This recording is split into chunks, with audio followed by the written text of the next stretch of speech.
located going through that street. It is the church of the university. Dime. Sí, ahorita vamos a hablar de ese, sí, claro, diseño. Bueno, tienes ahí ya, todo un momentico, claro. And group, by the way, yes, very good. You also pointed out that there is a missing statue. Who was actually placed over there? I have the photo of when we still had the statue. The statue of none more and none less than Gonzalo Jimenez de Quesada, a name that you are not going to remember by the end of the tour, most likely, very complex Spanish name. Gonzalo Jimenez established Bogota on the 6th August 1538. He was a proper Spanish conquistador, and his statue was removed from this base 6 years ago by a group of natives that considered that it was an affront, it was an offense towards their own history. So they just decided to topple it, and it was just left in this area, where it was picked up by the authorities and taken to the Bogota Museum.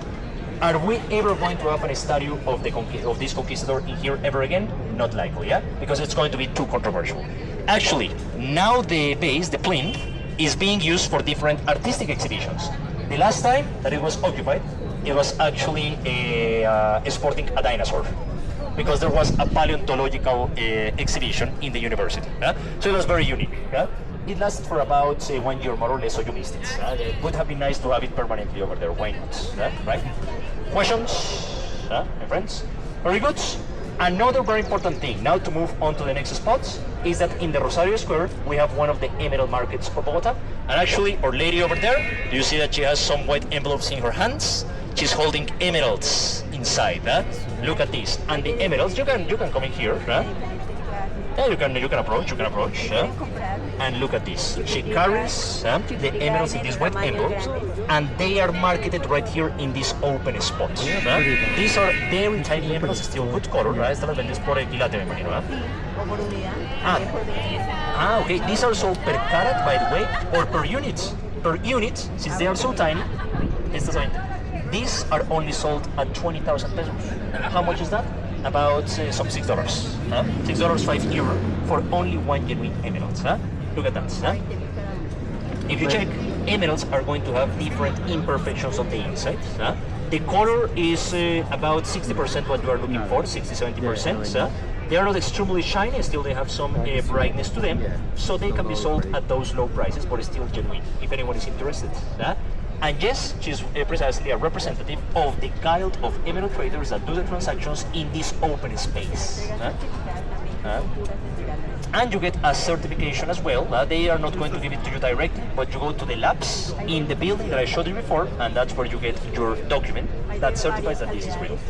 Look at that, now she's going to get some more stuff in there. Bueno, eso era para enviarlas allí. That's perfecto. Ay, muchas gracias. Look at that, I was given the honor. Let's see, hopefully I'm not going to blow this up. Look at this. So this one gains in size. This price, of course, increases significantly. We're talking about now an emerald of 3.8 million pesos, which would be in the region of some $1,000 approximately. $1,200, €1,000, more or less. This one is because of the size, especially. It has beautiful facets. It is very bright, by the way, very transparent. And have in mind that all emeralds have imperfections. If you look inside, you are going to see some cracks. You are going to see some inclusions of different minerals. And that's what is going to increase or decrease the price. The least imperfections, the higher the price. The more imperfections, the lower the price. You see it over here, my friends? Look at that. I have a question. Emeralds like diamonds, where they have BS1, BS2 power? Excellent question over here. By the way, your name again? Steve. So Steve asks us, are emeralds graded like diamonds? Do they have like letters and numbers attached that are going to tell you about their quality and about their price? No, emeralds do not have such system. The price of an emerald is more established on a visual inspection. It is more subjective, by the way. You have to check. Look at this one, for example. If you look at this emerald, look at the huge inclusion of lutite that it has in the middle. You see? Oh, yeah. Again, emeralds are not perfect. If someone sells you a perfect emerald, that's fake. all emeralds have imperfections. You can perfectly see the black line inside that. So that means that this is genuine, and that is going to affect the price, right? Again, it is subjective, and it's down to the negotiation that is done between the buyer and the seller. Which are the four most important elements to establish the price of an emerald? Brightness, transparency, number of inclusions, and color. In the end, the size doesn't matter that much. You can have this emerald that is about $1,000, yes, but you can have an even smaller emerald that will cost $2,000 because it's going to have a deeper color, it's going to have less imperfections, and it's going to be even more bright. Claro, sí, ese es el tratamiento. So where do locals go to buy their jewelry? Whether it's gold, whether it's emerald? Bueno, esta de nuevo pues ya les dijimos y pues vamos a ver si alguien se anima. Ya vamos a empezar el tour, pero no, súper, claro, es importante hacerlo. So yes, where do locals go for the best, I guess, deals to buy gold and emerald? Perfect. There we have a nice question. Now to move on. Well, I have to where buy do for my locals kids. go? Of course, because the best places to conduct business is where the locals go. The locals come here to this area. As you can notice, we have other emerald traders that are standing over there. One of them is actually checking with his magnifying glass an emeralds. But today, Saturday, there is not too much activity. It is from Monday to Friday when you have hundreds of emerald traders over here. It is still very male-dominated, but tu nombre, disculpa. Nelly is precisely a representative of the ever-growing female presence in this market, by the way. And still, es very sure tú ya has trabajado tal vez unos 20, tú eres de Muso, y ya has estado en este mercado ya que 20 años, 30. And Nelly, she comes from the mining area, by the way. It is a town called Muso, and she has been involved in this work since she was a small kid. So yes, she has all of the experience, all of that trajectory in the world of emeralds. And yes, this is where locals would come because this is where you can negotiate much better the prices. In fact, if you compare the prices of this more traditional market with the formal markets, the difference of prices can be of more than 30%, by the way. So yes, locals would come here for emeralds. For gold, it is going in that direction, approximately 1.5 blocks away, and that's where you are going to find the jewelries that deal much more with variable metals, both silver and gold. Questions? Yes? Okay, so Saturdays and Sundays might not be the best time to Exactly. come shop for jewelry. Yes, exactly. By the way, Saturdays and Sundays. Saturday is relatively okay. You have some few traders over here. The Emerald Trade Center is open. We're going to pass by that area as well. Jewelries are mostly open, more than 95%, but Sundays, almost everything is closed. So you have to do it. If you are thinking about emeralds, doing it today, you can always come to Nelly. And if you want to conduct business, just, aquí hasta que hora vas a estar. 12, She's going hasta las 12, well, Nelly's just going to be until noon 1 p.m. just in case. El sábado exacto, sí, es poquito, So just in case, noon 1 p.m. Just in case. If anyone would like to maybe get a tiny 20,000 emeralds, you can go for it. Have in mind that. Would be a nice memory of your visit to Colombia.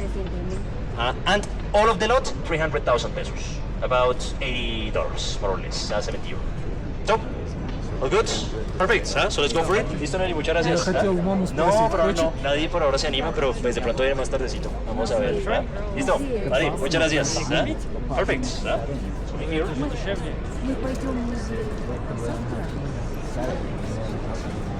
Well, he said that.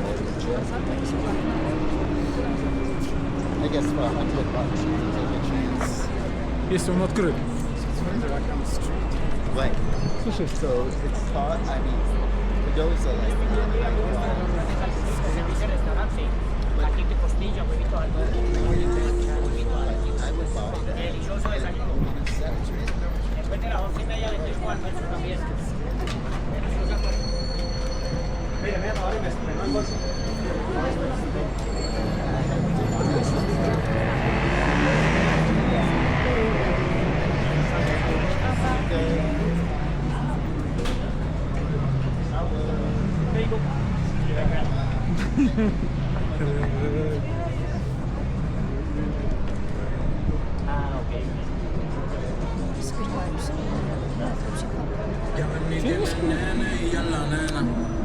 Ya no estamos por la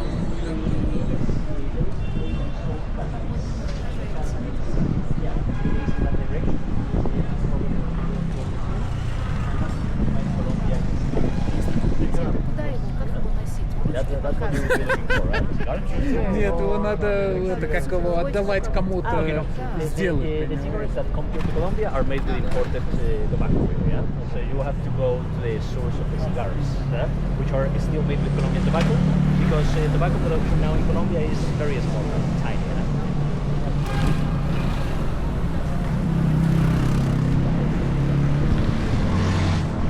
So the group, now we have for winter, for us.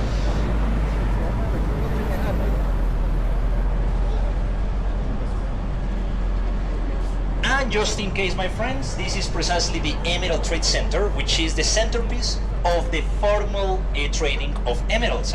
You have plenty of stones in display. You can even see some of the lower quality pieces, which sell for very low prices, very affordable.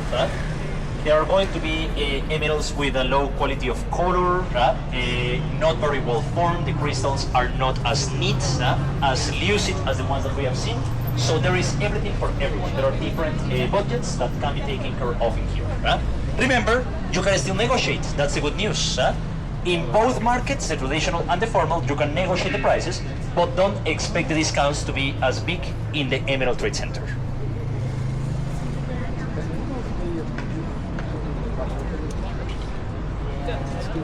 Бисер. Красиво. Яркие, насыщенные цвета такие. Так это что? Это как воротник или что? Как сюда, как ожерелье?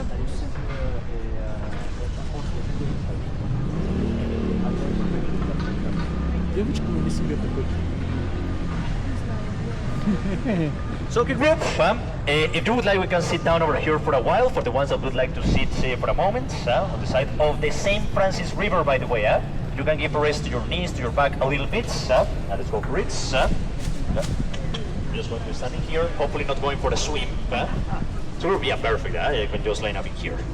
Ladies and gentlemen, now we are on our walk towards the markets, the Concordia Market, where we are going to have some free time to enjoy some of the goodies that are available over there.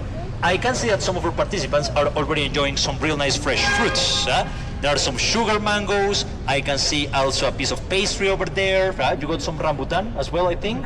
Yes, exactly. Some nice strawberries. All of that cultivated in Colombia, by the way. Pretty much anything that you see in a fruits and vegetables market is cultivated in our country, save for some few exceptions, because we have many climates available, many elevations, so that means that we can grow pretty much everything. We can even grow apples, pears, grapes, not in big numbers because we don't have the ideal conditions for those fruits, but still we have developed our own varieties. Does Colombia produce wine? Yes, we produce wine. Surprising, because it is a too rainy country. It is a too humid country for grapes, but still we do grow them, and there is a limited production of wine. It is a concept known as tropical wines. Tropical wines. Are they easy to find? Absolutely not. You have to go to the production areas, by the way. So group, why this stop is so important? This is an actual river. This is a river that crosses right by the middle of the center of Bogota. It is not artificial ponds. It is actual water that comes from those mountains over there. The river actually ran live over here until the 1920s. It was then transformed into a canal. It was further covered. It was forced to flow underground for a time. And in 2001, part of its course was recovered again, which are these canals that we now see over here. It is perfect for pigeons. They love to come over here and get some water, wash themselves, as well as some homeless persons. Well, at least they are hygienical about, their bodies. But it doesn't happen regularly. Don't worry about that. So, group, we also have the view of the Monserrate Mounts, but just partial. In a moment, we are going to have an even better view. Who has been to the Monserrate Mounts, by the way? The place where we have that church, we have the views of the city. So, guys, you have been there. Did you walk all the way up? No, okay, because you look like it, you look like you have some hiking maybe abilities. Well, that is one of the ways to go up to Monserrate, and I'm going to tell you about other options to get up to Monserrate in a moment. So now we walk over here about 5 blocks more or less, and free time. Sorry, nice, perfect.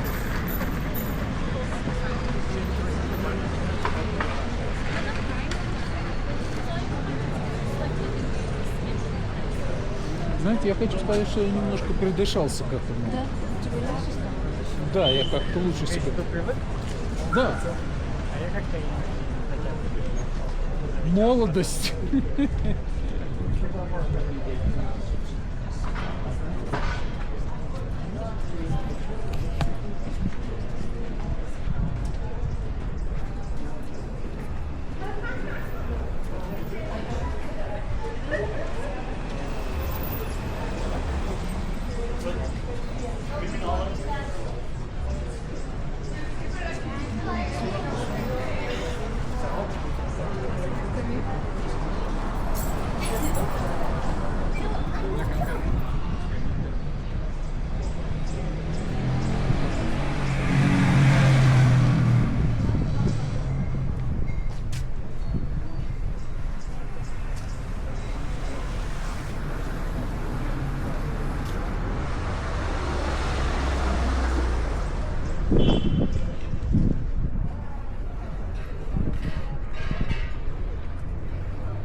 Now, obviously, you don't have a lot of vendors out. So the group, yeah, you can just cross in there. Perfect. It's good. And now we start the climb. No, there's not a lot of vendors. Видишь, там зеленое здание, кто видит, такое забавное.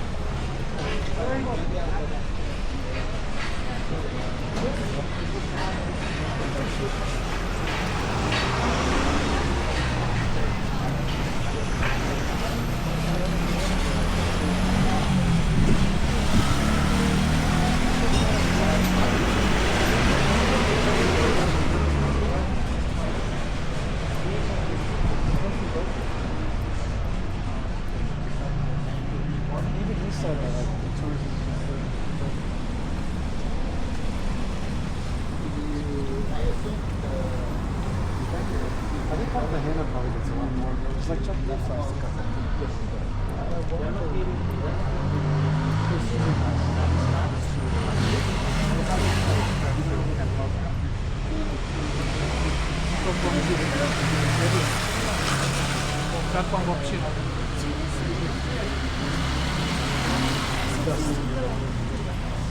Вообще много другого.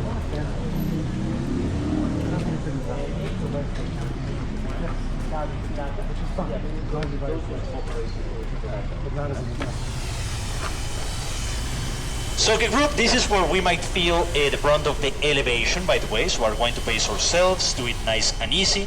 And there is, in this point, you can move a little bit more, in fact, hopefully no cars are going to come, where we have a great view of Monserrate.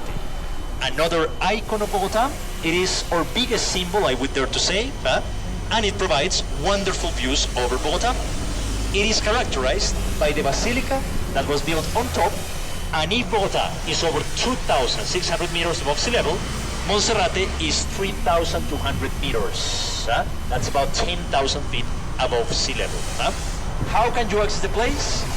Hiking, cable car, or funicular. The hike takes approximately 1 hour and a half to persons that are not very used to the elevation but are quite proficient hikers. It can take more than 2 hours for persons that do not have that level of proficiency in hiking. And the absolute record hiking all the way up, now we cross, is 16 minutes. Well, actually jogging all the way up to the summit. 16 minutes. 1-6.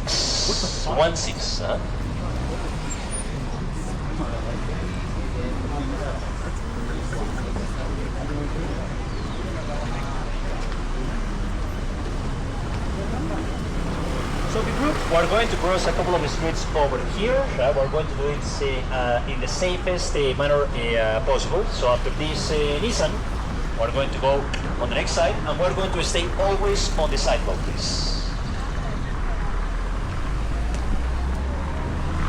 I would love to have some more streets that are pedestrian, pedestrian exclusive. It will happen someday. And don't worry, keep it coming. Motorcycles, by the way, Sure. barely stop for any pedestrians when they are crossing, unfortunately. And now group, you can stay on this side. I'm just going to come over this side of the road, so you can start to admire the colonial architecture that starts to unfold beneath our eyes. We start to see plenty of woodwork. We start to see all of these eaves, which are great protection from the rain. We start to see the clay tiles on top of the houses. It is proper Spanish-inspired architecture, and constructions that can be traced back all the way to the early 17th century. So we're talking about the structures that date back to the 1620s, 1630s, and all along the colonial times, all the way to the early 19th century.